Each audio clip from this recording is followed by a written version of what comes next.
place that I have to start is to say that one of the highlights of my childhood was my Aunt Paulette would take me to Pistons games a few times a year.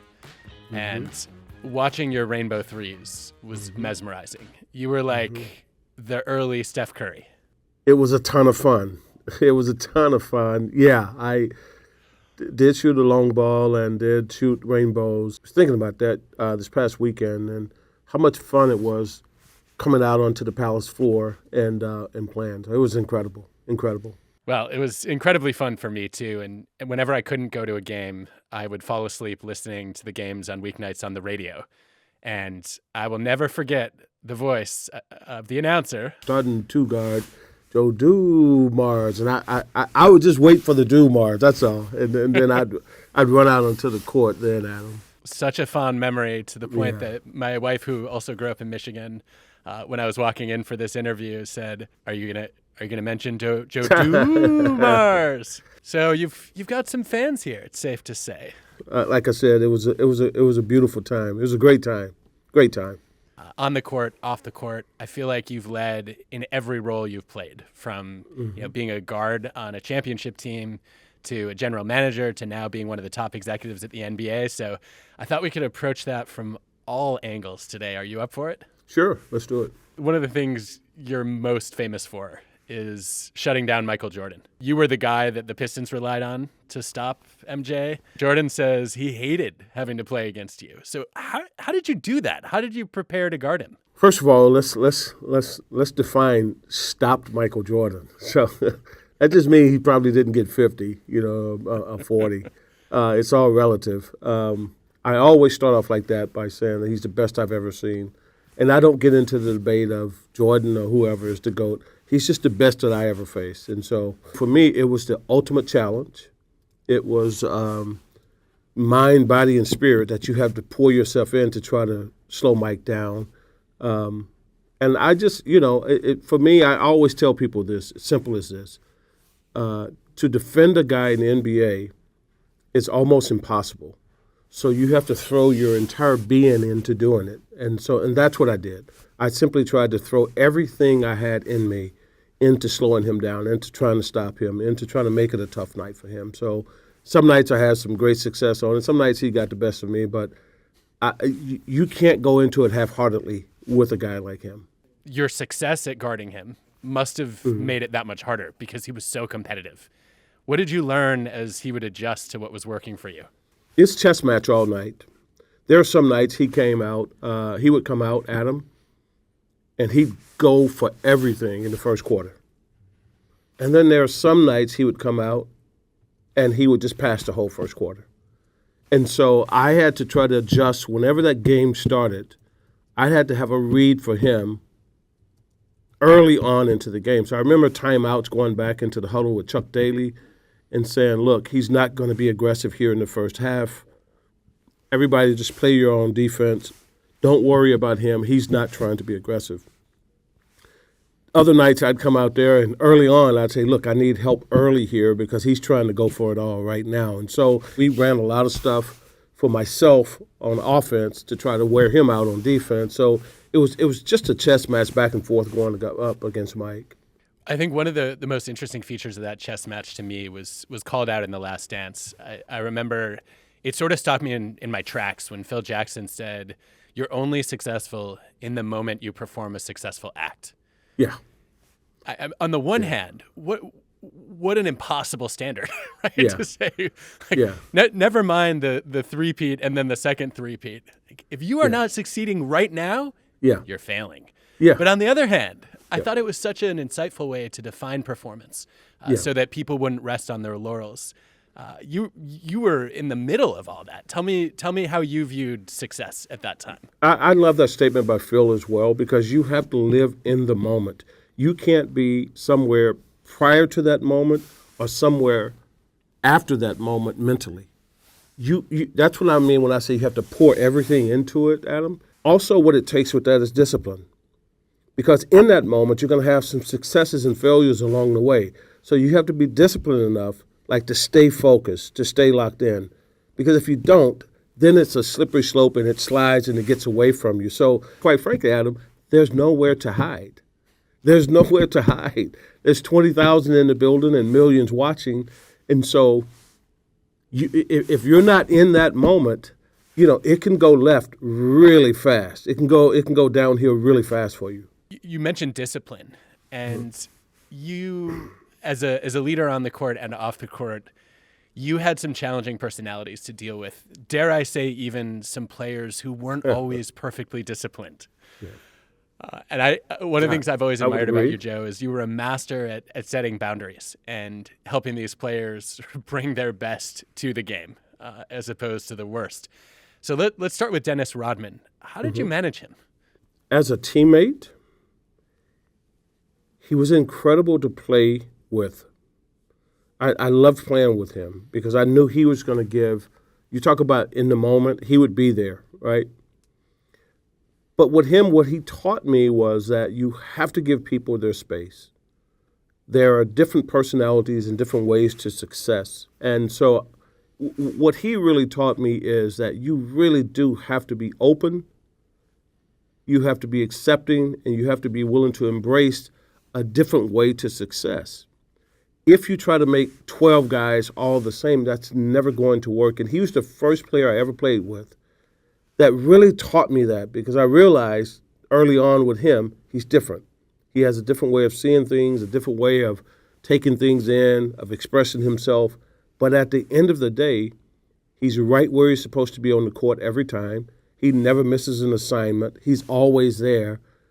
And his end result was incredible. But his process to get there was a lot different than mine, and it really taught me a lot about the diversity of people around you, how you can be successful. He's just an eccentric person. And so you have to accept that from him.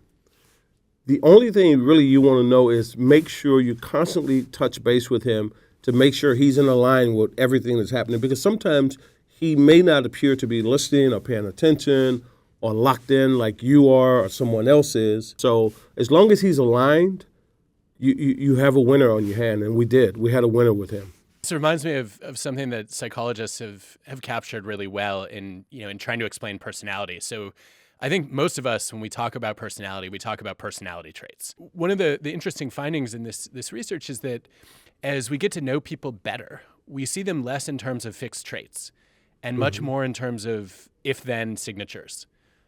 Rodman is not always distracted, right? There are situations where he's focused and locked in, and there are circumstances where he's distracted. And if you can learn what his triggers are, what sort of pulls him away from the game, then you can manage it better. And the same is true for his emotional outbursts, right? So I'm curious, did you pay attention to those kinds of if-thens and learn what brought out the best and worst in him over time? The kind of rote, monotonous, everyday coaching approach, he loses interest. I think anytime there was something outside of the realm of what was normal, it would grab his attention and he would be completely locked into it. So I just think he was just one of those guys that typical textbook, here's how you do it, ABC, it just didn't capture him. As soon as it was out of the box, Adam, he was all in. All right, that brings me to Rasheed Wallace. Very, very similar though. Very similar though.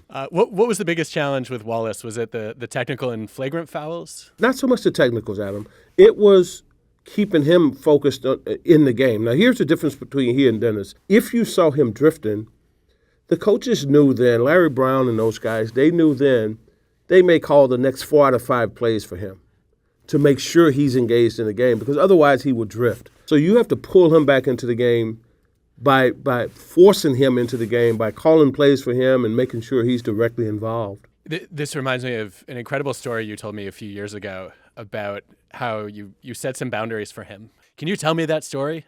Yeah. Look, I think with guys like Rasheed, I think with guys like Rodman, if you try to put the typical boundaries on those guys, Adam, you're making a mistake. So you acknowledge that their boundaries are different. And so with Rasheed, I go, Rasheed, I do not mind the technicals you get. I do not mind the technicals you get, except for one. What's that, Joe D?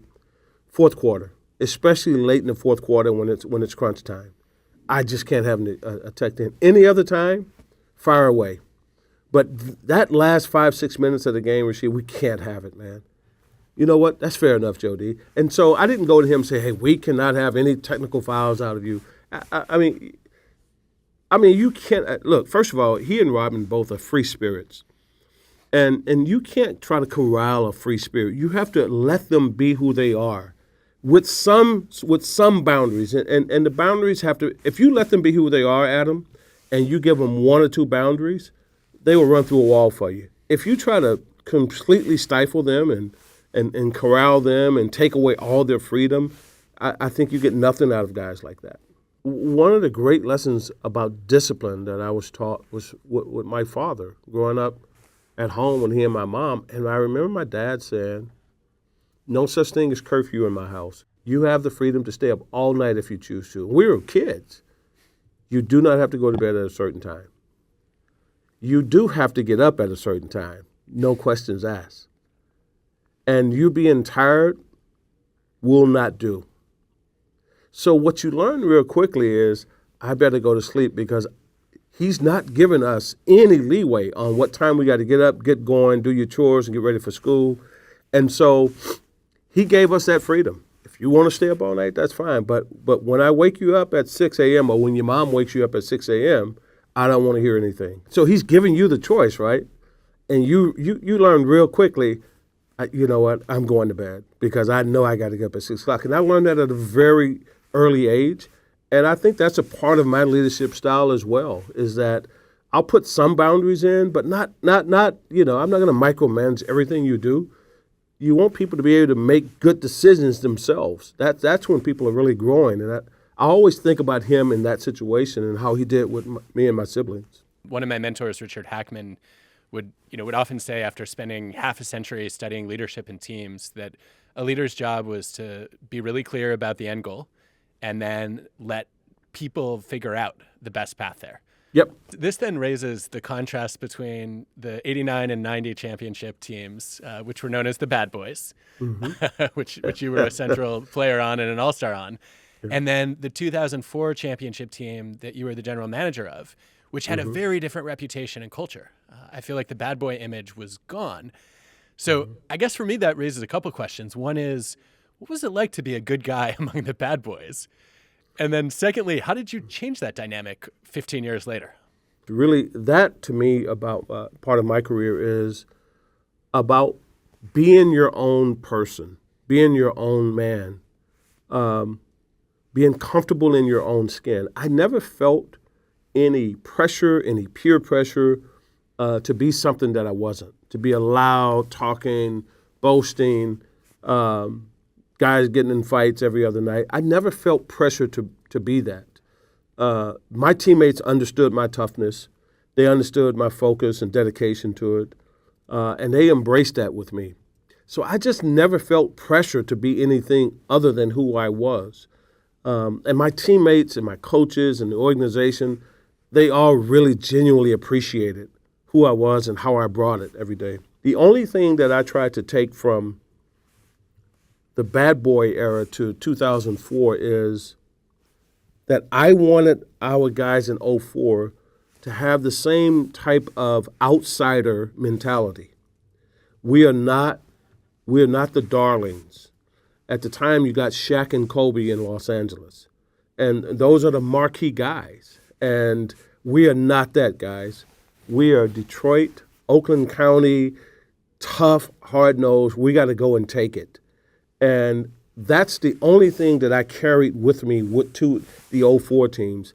I just tried to implore them to embrace being the outsiders. We're not picked to win. We are the underdogs. That's who we are here, guys. Embrace this. That's who you are. And so they, before you know it, Adam, they were foaming at the mouth. They were all in on embracing being the underdogs. It's such a contrast, too, because you won the first NBA Sportsmanship Award, which is named after you. Yeah. As a guy who played on the Bad Boys, the team that was known for for an elbow when the ref wasn't looking, and a bunch of fouls that would have today gotten players thrown out of games and maybe suspended. So did you ever try to get your teammates back then to reform? Absolutely not. Absolutely not. The reason I love that group so much is because it was the most eclectic group of guys that you could ever bring together. And to see all of that come together and flourish on the court was really incredible to me. So for anyone to have tried to change any parts of it would have been a mistake. Jack McCloskey, who was the general manager, didn't. Chuck Daly didn't. Bill Davidson, the owner, didn't. Myself and Isaiah, we were the captains. We didn't try to change anybody. We just embraced everybody. We have a coach who's dapper dress guy, and they call him Daddy Rich because of the way he dressed. I mean, we have a GM who's a Marine who's like hard charging every day. We had all these different personalities, and they were embraced. And I really do believe that's become a big part of my leadership since playing on that particular team, seeing how well that can work together. I want to transition to a lightning round. Can you weigh in on the debate about who's the GOAT? Is it Jordan or LeBron? I have never weighed in. I'll be different than 1,000 other people who've weighed in. You've heard everybody go back and forth. I will simply say this, is that whoever you pick as the GOAT, you're right, because it's an opinion. So I never played against LeBron. Played against Mike. Mike's the best I've ever seen whoever I played against. But for all those young guys now who say LeBron is the GOAT for them, I look at them and go, yep, I can understand why you would say that.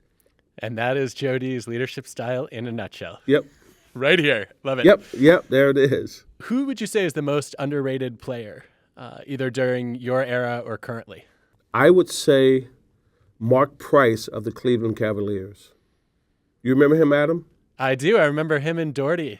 He had those great no-look assists. Man, I just think he was just an exceptional guard, playing during an era that he got a little bit overshadowed. But, man, was he really good. He's really good, Adam. I really like Mark Price's game. Great choice. And not at all expected. I love it. Okay. Yeah. Tell me, what's your favorite lesson you learned from a coach? Assistant coach, Ronnie Rothstein, who coached with the Pistons during the bad boy era, and then he went on to Miami. Don't look at the big things, Joe D, he would say. Look for the small things. Look for the little things that are going to give you an edge.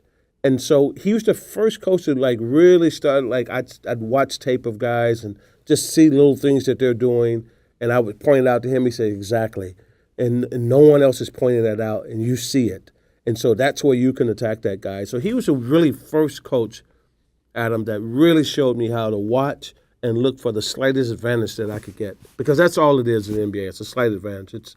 It's because everyone's so good, that's all you can get is a slight advantage. What is the worst advice you've ever gotten? I would say in high school, when I stopped playing football, the principal and athletic director and the football coach, they all came to my house to talk to my mom. Your son has a chance to play big-time football. He has a chance to play on Sundays.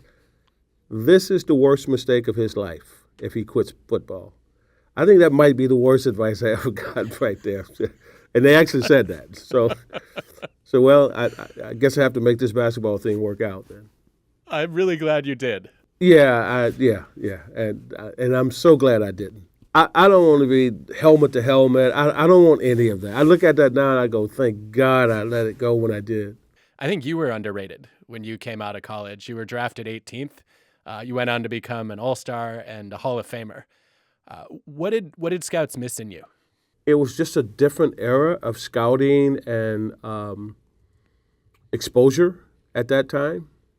If you think about this, Adam, Karl Malone and I were on the same AAU team. We started playing together around 14 to 15 years old. We grew up maybe 45 minutes from each other. We're both on the same AAU team. We won a couple of national championships on AAU. He went to Louisiana Tech. I went to McNeese State. I don't think that would ever happen today. You know what I mean? Like the way things now, social media, 24-hour TV, I don't think that would ever happen today. I just think during that era, it was just a lack of exposure. And we had played in all the big tournaments, but it never turned into he and I being nationally recruited everywhere. Okay, favorite sports movie? Brian's Song. You remember that movie? I do. Yeah. Okay. Yeah, I kind of remember. That was kind of the first sport movie I remember as a kid. I thought you were going Hoosiers, but no. No. Right. Football, that was early on for me. Is there a book you think we should all read? Adam, I read all kinds of books. So, Adam, I read this book that was really interesting to me. I don't know how much people are geopolitical, but I read a book called Stasi about the secret German police. Have you ever heard of that book? No, I haven't. Yeah, it's a great book. It's just fascinating, just that whole world and that life and all. It really is. I would love to see a co-ed 3-point contest at a future All-Star game. I want to see the women compete against the men. Should I pitch that to Adam? Are you on board? Yeah, you and I should to put something together and send that to Adam Silver, because I think that'd be a heck of an idea. Is there something that you've rethought recently that you used to believe but now don't?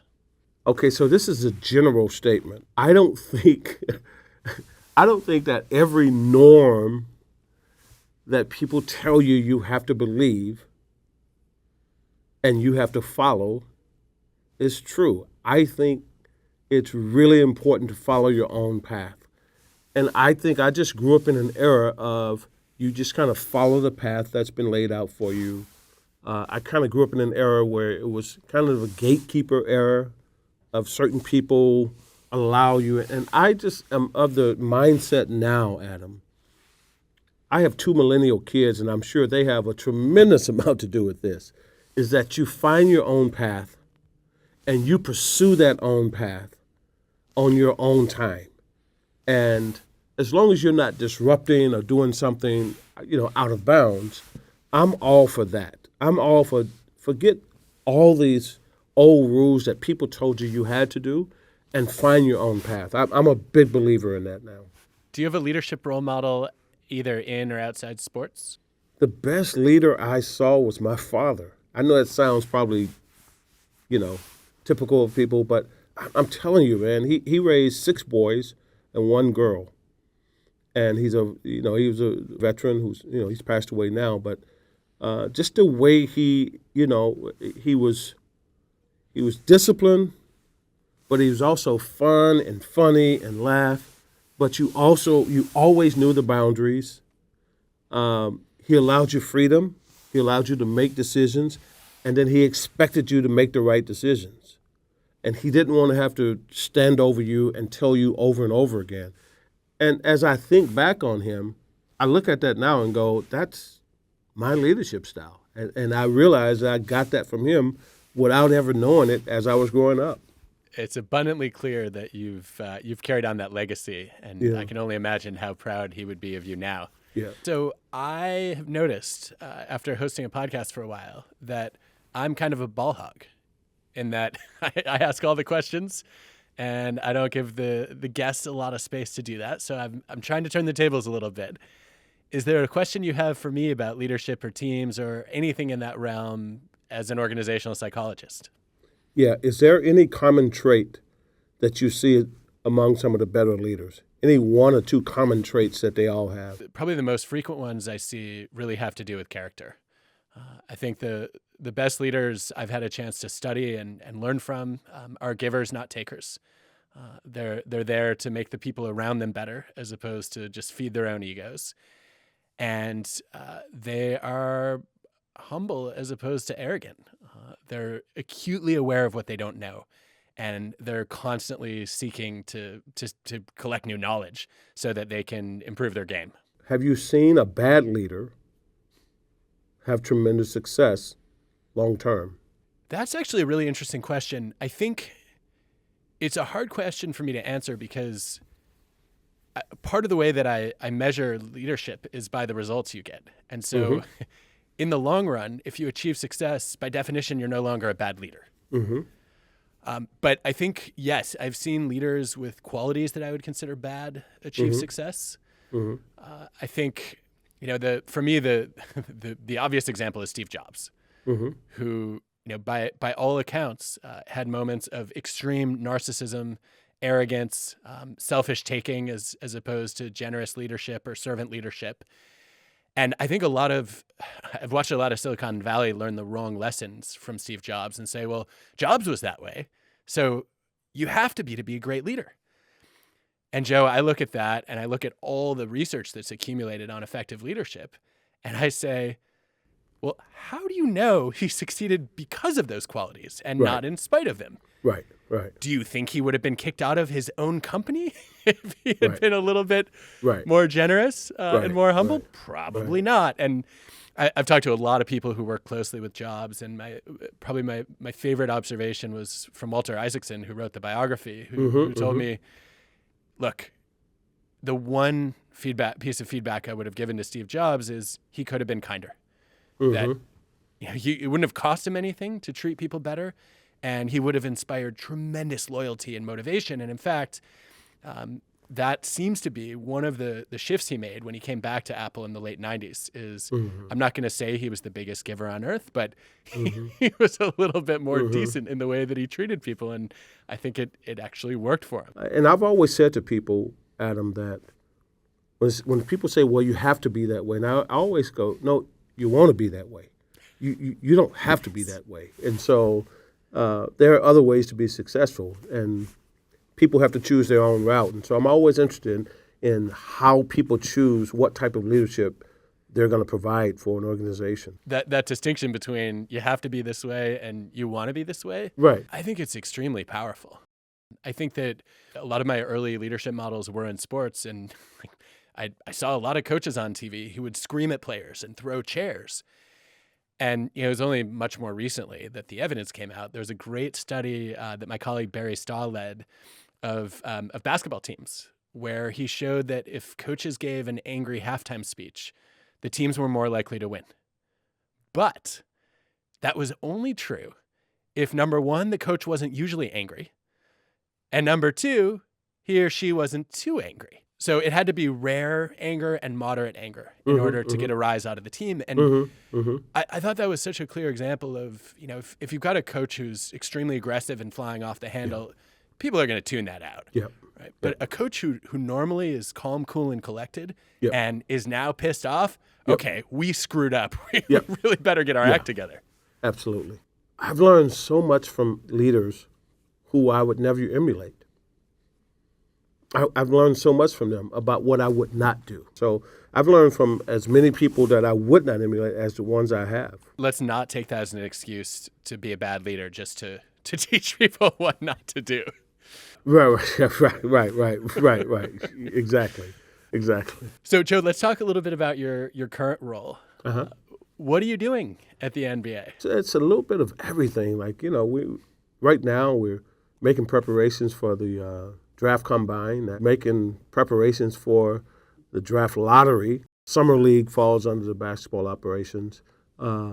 Penalties, fines, suspensions, all of that falls under basketball operations. So it's a multitude of things. I can tell you this, Adam. You walk in, you sit down in the morning, there's something different on your desk every morning. It's not the same thing. There's something different. If you hadn't seen it the night before, and let's say it's a West Coast game and it ended at 1 and you didn't catch it at that point, the next morning I get in 7:30, 8 o'clock, it's on my desk and it's waiting. And so it's something new every day. It's a lot, and I enjoy it. I enjoy a big workload. I think I work better like that. Well, you certainly have something in common then with your colleagues. I feel like the leadership team that runs the NBA is about as hardworking as any group of people I've seen anywhere. Absolutely, 100%. I've been here for about a year now, and I'm telling you, man, this is the hardest working, smartest group I've ever been around. It's a pleasure to work with everybody here. It really is. I enjoy it a lot. What's the impact you hope to have in this leadership role? There's somewhat of a disconnect between what happens here and what happens with teams. And so I'm the person, kind of the conduit that has run a team, but also is working here now and just trying to make sure that teams, all the guys I know from all the teams, that they fully understand, look, here's what really happens here at the league office. Here's the process. Here's what goes into it. And also from the league office side, to say to all the people here, okay, let me tell you how teams are thinking about this. Or if we do this, this is how teams are going to react to this. This is what GMs are going to say. This is what players, this is what coaches, owners. I think kind of bringing those two together, Adam, is what I hope to bring here over time. I thought it was a brilliant move by the NBA, as I think I told you when we talked right before you took the role. Yeah, yep, we did. There's research by Stuart Bunderston and Kathy Sutcliffe, among others, showing that if you have a diverse leadership team in any organization, that one of the best things you can do to make that team more than the sum of its parts is to bring in somebody who has themselves diverse experience. Mm-hmm. So in business, it might be somebody who worked in both marketing and finance. Right. For example, and that person can become a translator. Yep. Having spoken the languages of different fields. And you're the only NBA executive who's been an all-star player and a general manager. And so you speak a whole bunch of languages that can bridge between the players, the teams, the owners, and the league. This weekend, I was on the phone with 3 different NBA players. I was on the phone with 4 different GMs. And listening to them, hey, Jody, here's an issue here. Right? The players, asking me questions about stuff. And, they understand, look, whoever's calling, I've lived in their shoes and know it well and have been contemporaries of all these guys. And so they feel comfortable calling and asking. And if it's something that is BS from our side, I'll say that to them. That's BS. I got to go back and talk to people in the office about this. And they appreciate that. I don't try to give them a corporate answer to everything and make it seem like everything's perfect. And that's the great thing about working here. I go back and talk to people here in the organization, and they realize, yeah, we need to take another look at that. And that's what I love about working here. It's really open, smart people, and there are no ideas that you can't bring to the table. There's an Amanda Goodall study showing that NBA teams that are coached by former all-star players actually win at least slightly more games. It's not a huge effect, but it's a meaningful difference. There's an advantage of being coached by somebody who is not just a player, but a great player. And I remember reading that research and wondering, okay, how much of this is that the all-star is actually more knowledgeable versus how much of this is, the trust, the symbolic value of players really listen to somebody who is better than they were. And I think you have an interesting vantage point on that because you're a version of this now, right? Yeah. We've got a superstar who's now playing a big role in running the league. Yeah. How much of your contribution there is your knowledge and expertise that you built versus the built-in trust and familiarity that players have with you? There's no question that the trust that players have is huge. I mean, I almost put that tops. Because if they don't trust you, it really doesn't matter what information you're bringing. You ask, could the all-star coach, is he smarter? I wouldn't necessarily say smarter. I would say this, though. He's more intuitive and instinctive, and the players can detect that. Because you can't script a game for 48 minutes. I mean, when things shift, they have great instincts when they see momentum, whatever. It could be the slightest thing. Not the big momentum shift you see on television, Adam, but it can be one play that they see that changes the moods of the game, and they know it right then and there, and they may call a timeout when no one else would. And I think that's why the players look at those guys, and during that timeout, that guy can stop and go, we got to stop it right here. That's a big play that just happened. That's interesting. So you think where the knowledge advantage lies is really in expert intuition, that pattern recognition almost instantaneously, without even being able to explain what you're seeing. That's exactly right. One of the things that I guess has challenged a lot of people's intuition over the years is watching super teams come together and then sometimes struggle. I think there's been this assumption in basketball that if we just put more superstar players in a team together, they're automatically going to dominate on the court. And it seems like sometimes it's worked, sometimes it hasn't. In a lot of cases, it's taken them a while to gel and build cohesion. What would you say is the future of super teams? I don't think they're ever going to stop from this standpoint. If an organization, if an owner, GM, coach has an opportunity to add another all-star player, 2 all-star players to their roster, and they already have one, they're more than likely going to do it if they can afford it. But what I think people will put more emphasis on is the personalities of those all-stars coming together. And that has never changed. People have ignored it at times, and they thought, we're going to do it anyway. And invariably, it can blow up on you. And so I think the personality fit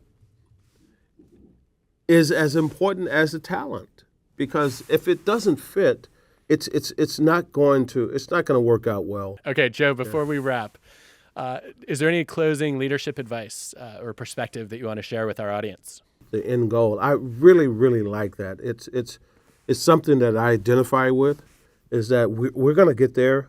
The end goal is where we want to get, but there's no cookie cutter ABC way of getting there. Allow people to grow into their roles and grow and become successful together as you get there. And I'm a big, big believer in that, Adam. Big believer in that. Well, you've walked it your whole career. It's been a privilege to watch you do it and to get to talk with you about it. Thank you, Joe. Thanks, Adam. I appreciate it, man. Thanks. Good to talk to you again. Same. Take care.